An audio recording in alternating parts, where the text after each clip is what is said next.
inequalities.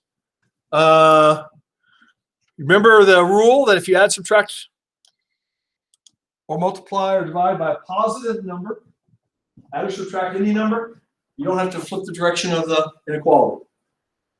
If you multiply or divide by a negative number, inequality, flip sign.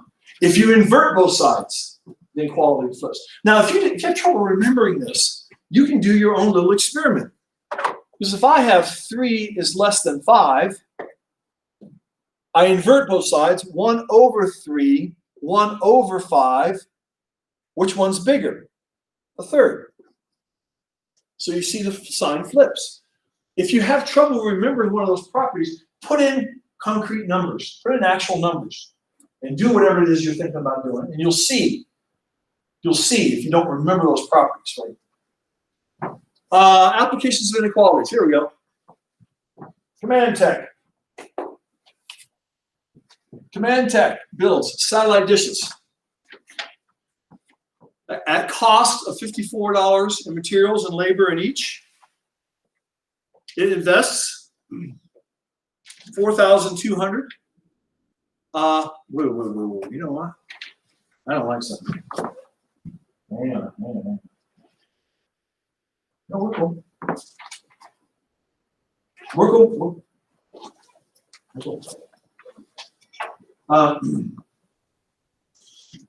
It invested $4,200 in related fixed costs for equipment and training. If the satellite dishes sell for $99 a piece, how many must the company sell in order to earn a profit?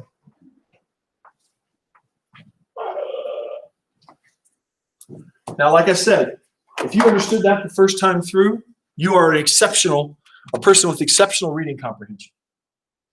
I need to wrap my head around things, okay? Even now that I read better than before, I need to wrap my head around things. Start with the end in mind. Okay, begin with the end in mind. A book I recommend all of you read. There's a book popular in the 90s. I know 90s are like ancient. Got extremely good stuff in it. It's called 7 Habits of Highly Effective People by Steve Covey. And one of his principles is begin with the end in mind in anything.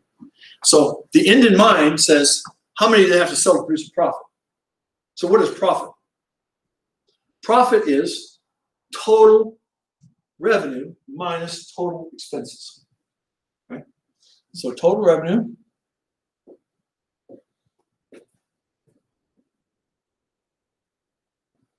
minus total expenses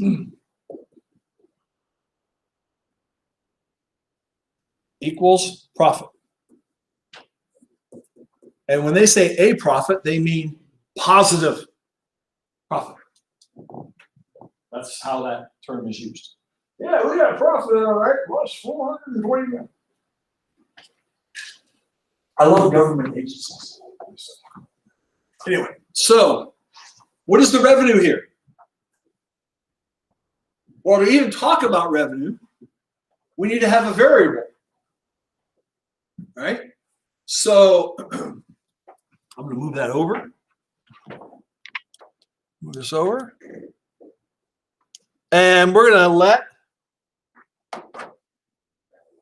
let X equal number of satellite dishes sold.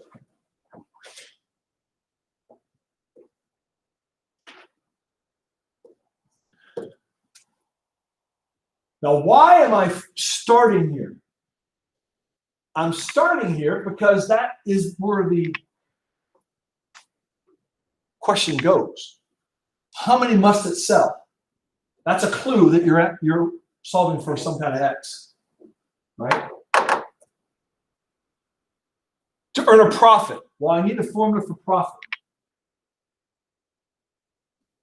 Now, I need to use X and come up with what my total revenues are and total expenses are. Right? Now, you know that expenses are broken down to fixed and variable.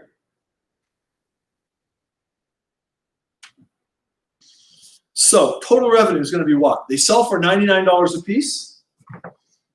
You can get them for $69 on Amazon. Just kidding. $99 a piece. So your total revenue is going to be, ready?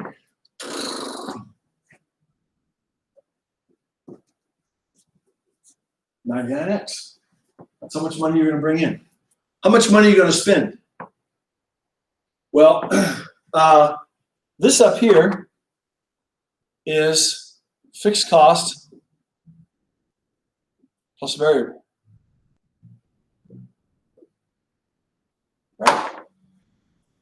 So I subtract my expenses. And there's going to be two parts to my expenses. Two parts to my expenses. Fixed costs is invested $4,200, and it even says fixed costs. Wow, I'm getting soft, man. I need to get harder examples. $4,200. Fixed costs are defined as, you're told they're fixed costs here. They're defined as costs that don't fluctuate with production levels. Right? I'm going to produce satellite dishes in this room. Rent is so much. I'm going to pay that rent if I keep the room empty. I'm going to pay that rent if I fill it full of machines and produce 10,000 satellite dishes a month. It's fixed. Right? Now, I know somebody could argue, and this is going to be important, especially if you're in accounting, and all of y'all have to take accounting, I think. I'm not sure. Don't listen to me. Listen to your advisor. But pretty sure all business majors take at least one semester of accounting. You're going to learn that in the long run, all costs are variable. Okay, in the sense of, well, if I keep going, my rent is fixed per month, but in the long run, if I start doing 1 million satellite dishes a month, I might need a bigger room. So I may have, but it still will not vary with each individual unit I produce. So to produce up to 10,000, I can do that in this room. To produce up to 100,000, I need this building. Right? So we're talking about in the short and medium term where capital assets are fixed. Right? So expenses are going to be plus. The dishes cost $54 in materials and labor for each dish. 54 times X. And I want there to be a profit, which, like I mentioned a second ago, means greater than or equal to 0. Actually, we probably need greater than 0, right? If there's a profit. Let's do that. All right. I mentioned before, I'll mention this probably many times. That is, you're going a long way right here towards solving the problem once you've gotten the proper setup. Going from English, and this isn't really real world. In a real world situation, you spend months and months and months, maybe years, talking about how much something's going to cost per unit. Months. And the fact is, you go into an investment, you're out doing trying to raise venture capital stuff for a new initiative. You're not sure your costs, and that's where they're gonna hammer you. I was involved in a startup .com company back in the late 90s. It didn't wind up working out, but that was where they went. Because people always got these business plans, these proposals, and these guys look at them and go, "Okay, buddy, let's see here. We'll look at it. I really appreciate you coming there, Joe. That's really good. This is a nice product. You got an arrow that's gonna flip and it dance. Man, we need an arrow to flips and dance. That's a good product. Let's see here. Look at this cost, and this is cost, and this is your revenue. You need to triple your cost and cut your revenue in half. Because these guys that are going to loan you hundreds of thousands or millions of dollars, guess what? They know a lot about business. They don't know about your business, but they know a lot about business. And they're going to jack up your costs because those, triple your costs, cut your revenue in half, then you're working with real numbers. But anyway, so this is not really real world in that way. But when you go from here to here, you've done, in my opinion, most of the math of the problem. From here on is algebraic manipulations, right? Algebraic manipulations, calculations, computations, they are to math what spelling and punctuation and grammar are to writing. Calculations and algebraic manipulations are to math what spelling, punctuation, and grammar are to writing. You can have perfect spelling, punctuation, and grammar and be writing absolute nonsense. Take the New York Times, for example. I'm not kidding. It used to be a great day. But no, the world's full of internet sites. How many internet sites? How many times you read something on the internet, you go, this is full of garbage, right? It might have perfect spelling, punctuation, and grammar. It's not getting the job done. So the calculations are essential. You need to have good spelling, punctuation, and grammar. But the setup will ensure that you're doing the right thing in your spelling, punctuations, and grammar, and your calculations and manipulations, right? So what do we do from here? Solve for x. 99 minus 54. Here. 99 minus 54, 45. So I'm going to have 45x minus 4200 greater than or equal to, I keep doing equal, greater than 0. X, 45x greater than 4200. And we're going to get our calculator out.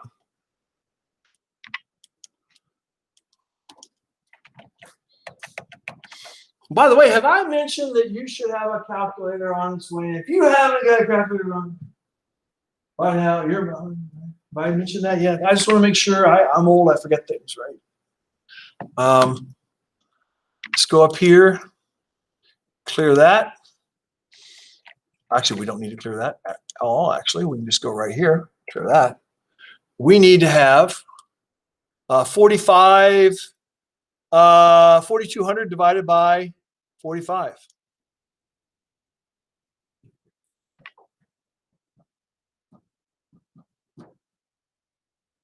$93.3333, right? Okay. So we're going to put that bad boy over here.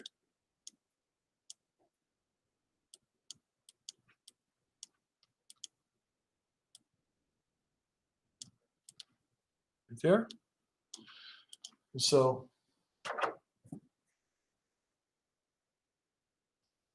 greater than 4,200 over 45. Now you got to ask yourself, should I write 93 or 94? Well, if I do 93,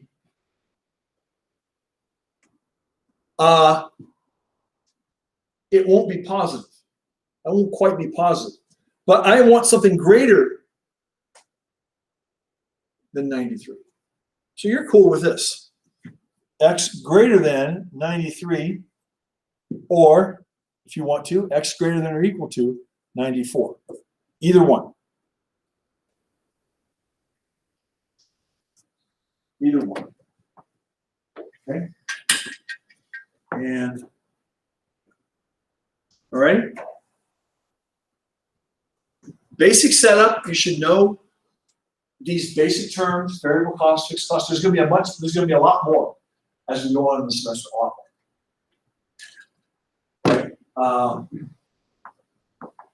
Questions?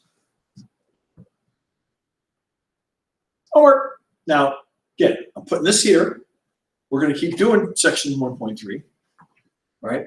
And in your notes, this is later in the slides. So you don't have this as your next slide, but you should get going on this, right?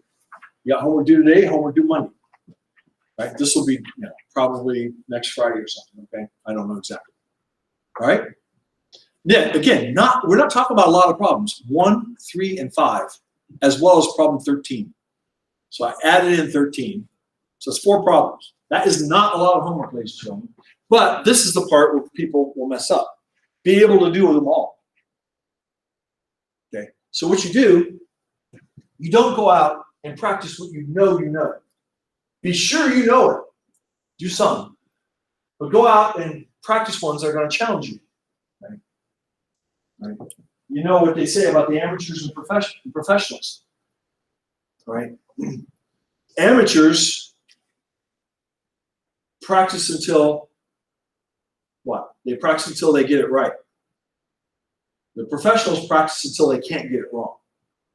They go out and they break themselves, right? It's in a sport, it's in finance, it's in biblical studies. You go out and you go out into your, oh man, there's my limit right there. I'm gonna try to push that limit. That limit needs to go out. I'm not jumping high enough. I'm not running fast enough. Right? That's what you're after. You're out for fluency.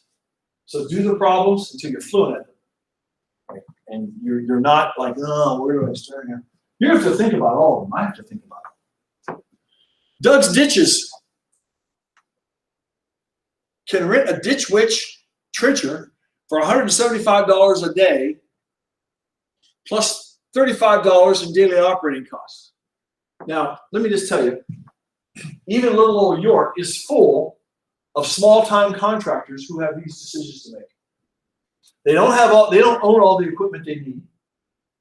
They can't afford to get all the equipment they need. When does it pay to buy a piece of equipment? Right? A lot of times, you're going to have a big capital outlay. That means you're not taking home money that month for your family, right? I'm telling you, I know too many.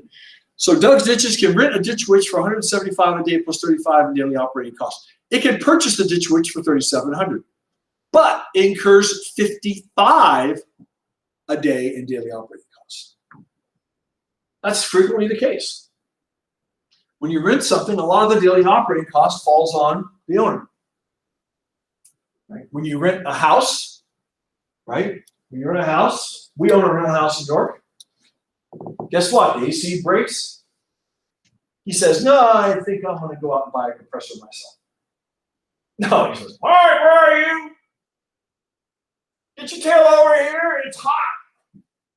Right? And he's a good tenant, so I jumped. Good. So that's the way it works. So $55 a day in operating cost if you own it. For a 1 year time horizon, this is another thing you'll see, is a time horizon. Right?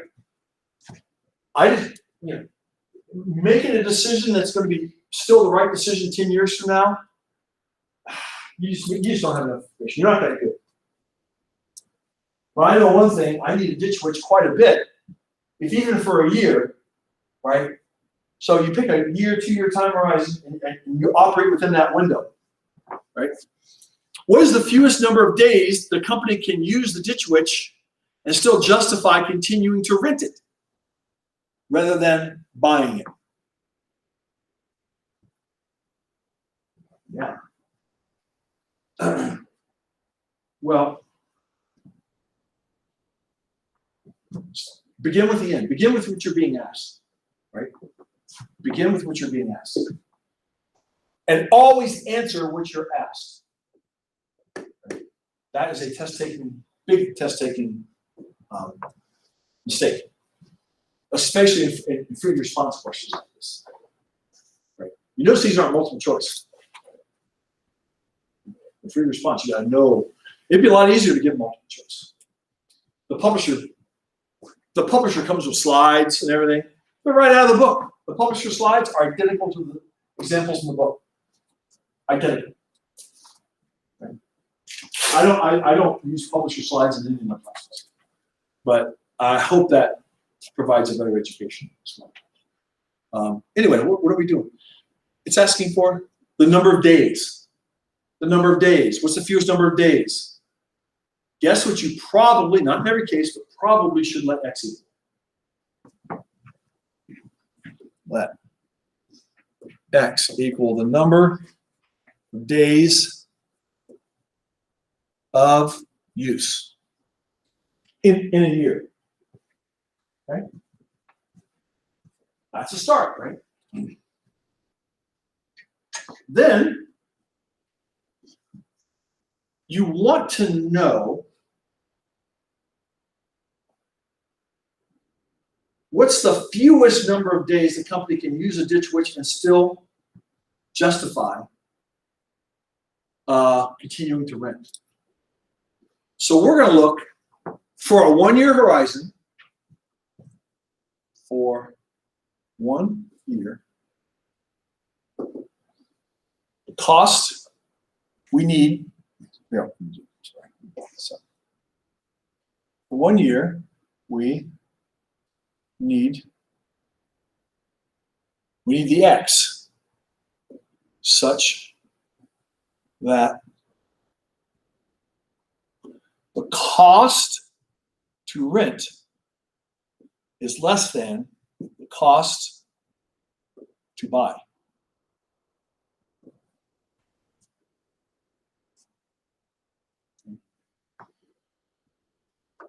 Now, you might put CR, CB. I don't care.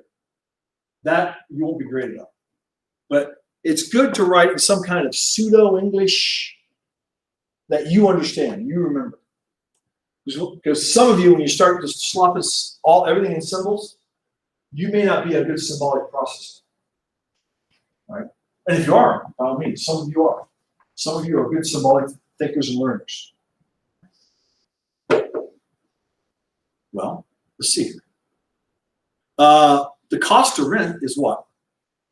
It is per day. Everything's per day for renting. So it's 175 a day plus 35. So the cost to rent is 175 plus 35 times how many days? And I need that to be less than the cost to buy.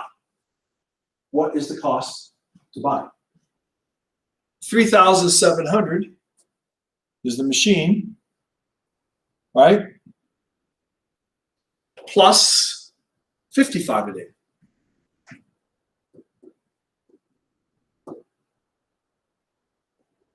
Right? Now,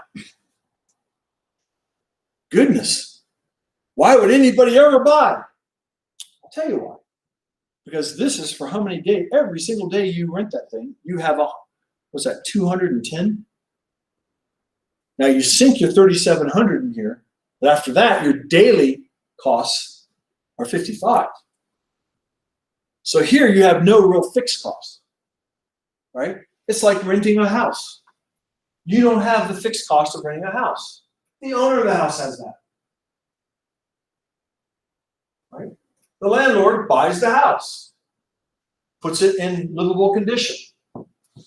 That's all on him or her. So you're scratching your head. I would love to have this 55 today running costs, but I need this, right?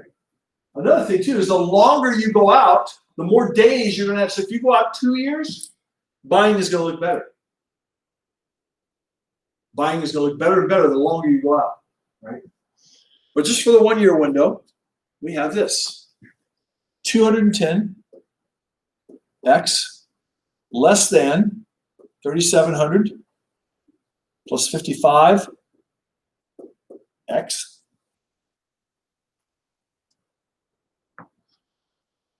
Put the 55 over here. That's 155 X less than 3,700. So I need the number of days, the fewest number of days, 3,700 divided by 155. And that is this calculation right here. Right? So I need X. All right, we got to think here. I have strictly less than, right? So that would be strictly 23.87 would be strictly less than 24. Or less than or equal to 23. Take your pick. Depending on how you process your screen, These are equivalent. They'll give you the same decision. So now, Doug of Doug's Ditches, he needs to go out and say, well, do I need 23 days a year of this machine? Right? So maybe last year you only had 12 days, but it's increasing. Maybe you want to capitalize up to where your company's going, not to where you are now. Well, can you afford to do that? It's always the problem. All right. So back up here, this is the key line right here. But that came out of this. Right? And here you have fixed and variable on one side and just variable on the other side. Right? These are the kind of problems in the book that you're expected on the homework. These are the kind of problems that you'll have on the exam. Current ratio, we have another term,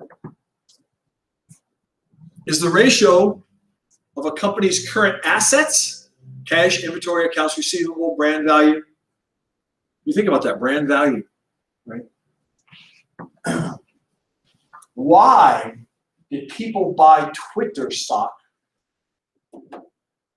when 5 or 8 years, I think it was 8 or 10 years after Twitter was founded, it hadn't made a penny profit. Not one penny.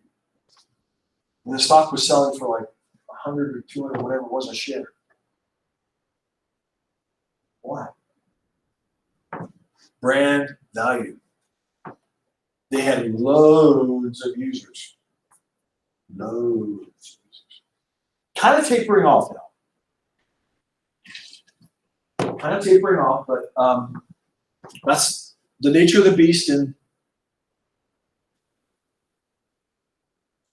.com anything, really. But, accounts receivable. How to value accounts receivable is an interesting discussion you're going to have in business, in your accounting classes. Well, I've sold this much merchandise. This is what our clients owe us, and they should pay us. Think they're all going to pay? Some will pay, some won't. Some will pay late. Well, if I had to roll all that amount, the amount all of your clients owe you, you roll all that amount forward to it. What is that worth? What would you be willing to accept for somebody else to collect all that? Right? Well, it might be $1 million worth of receivables, but you might sell it for $600,000. A lot of those receivables are going to be hard to collect. How about if one of your big clients is now belly up? You're not collecting on that, right? Or looks like they may go belly up. If they're already belly up, that's not no longer receivable. That's a loss, right? Okay. So Mercury Homes would like to take out a short-term loan. Oh, well, we didn't talk about. Sorry, getting ahead of myself here. The ratio of current assets to current liabilities. Ratio. Assets divided by liabilities. Short-term loans, taxes payable, accounts payable. You owe other people, right? You owe other people. You are somebody else's accounts receivable, right? So accounts payable, etc. That's what my wife does to the college, accounts payable. She writes the checks, right? Somebody else signs them, but she writes them. So Mercury Homes would like to take out a short-term loan. Oh, by the way, I need to back up here. Assets divided by liabilities. If that ratio is high, that's good. If you have a lot of assets, don't owe a lot. You're going to owe something all the time. All your bills will never be totally paid, right? You know, right now, the school's bills are current, but we haven't paid for the last 15 minutes of electricity we used. Right? We haven't paid for that yet. So you're going to have those payables down there. The point being, if you have lots of assets and low liabilities, that's good. So the higher this current ratio is, the better. And it is used as a measure of financial strength, stability, solvency, right? Solvency. Now, there's a lot more to it than this, a lot more complicated, and I don't pretend to be the expert at it. But Mercury Homes would like to take out a short-term loan. The company presently has current assets totaling that amount, liabilities that amount. So assets divided by liabilities doesn't look bad. That is over 4, right? Because 4 times 600,000 would be 2,400,000. So they have 4 times the assets they do liabilities. How much can Mercury Homes borrow and maintain a current asset ratio of at least 3? So it could be, and by the way, this is the case with the college or school. There are measures of financial strength for educational institutions. Your enrollment trends, your different expenses, your deferred maintenance on campus, all that stuff. And every school's got a few things in the plus column and things in the minus column, right? And do you want to send your kid to a school that's doing financially well or is struggling? Well, you don't ever want to let your clients know that the school's struggling or that your shop is struggling or that your company is struggling. Because what they're thinking is, hey, man, if I buy your water jug, you may not be around in a month. I can't give you, I have to go out and look for water jugs again, right? Settling on a vendor to do business with takes time and effort. So companies don't like to jump from vendor to vendor to vendor, supplier to supplier to supplier, right? They go, hey, I like G's ink pens. She makes good ink pens, right? I want to know she's going to be around. You're going to be around and make ink pens. They want to know that, right? And then if you're making ink pens, you're going to want to keep your cards to your check. Companies, unfortunately, do. Keep things, we should be, but it's all smiles, Okay. How do we set this up? Well, what is the current ratio, right? So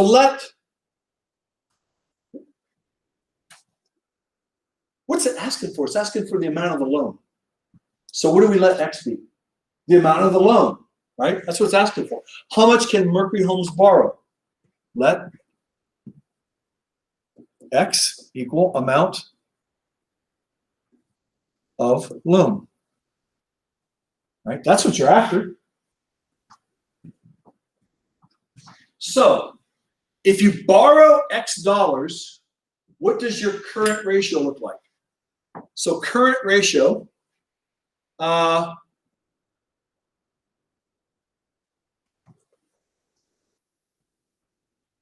going to call this CR. So when I take out my loan, my CR is going to be what? CR, what will my assets be? It will be 2425000 plus X. Because I'll have money from the loan. But my debt goes up as well. It's going to be 575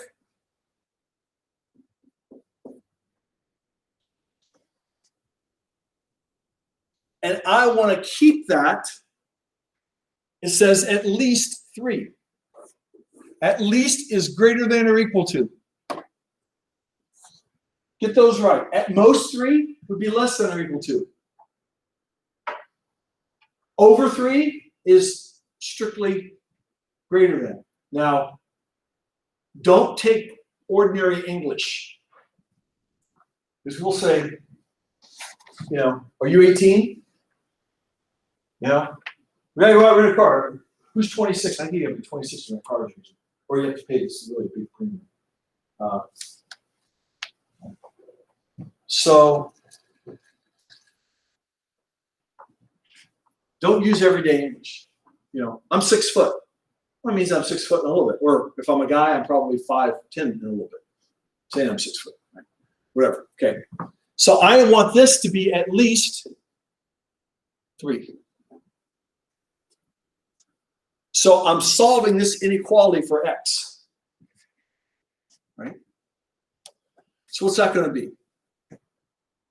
2, 4, 2, 5, 0, 0, 0 plus x is greater than or equal to 3 times. I'm multiplying each side by this denominator. 575.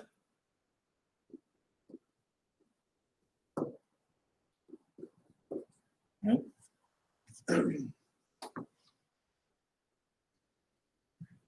What does that give me? 3 times 575 is 1725.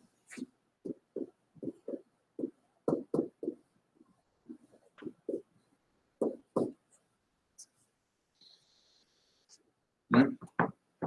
This is how I do those. 3 times 500,000 is 1.5 million. 3 times 75, that's 75 plus 75 is 150, plus 75 is 225. So I take 225, add it to my 1.5 million. So that's how I got that. Then over here,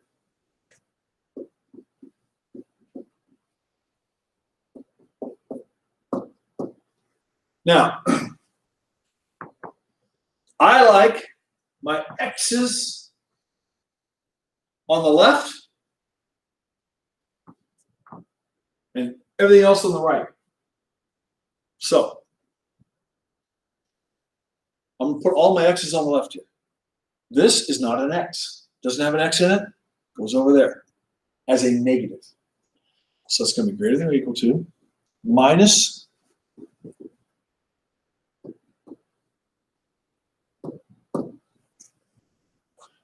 that x has an x in it.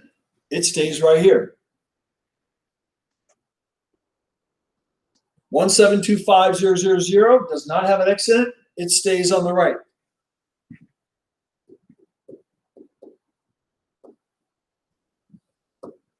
And 3x does have an x in it. It comes over here as a minus 3x. Minus, oh, we're out of time. Let me just get this right here. This is going to be 700,000 negative minus 2x. Divide by the minus 2, you're going to get x less than or equal to 350,000. All right, we'll leave it there. Stay warm and well fed over the weekend. Be safe. Do great down in your soccer match. I hope it's not too spongy and muddy and all that on the field. Right? Leave a winning aura on the field for the ladies. Right? And then, you guys, if it's possible, enjoy the baseball. Right?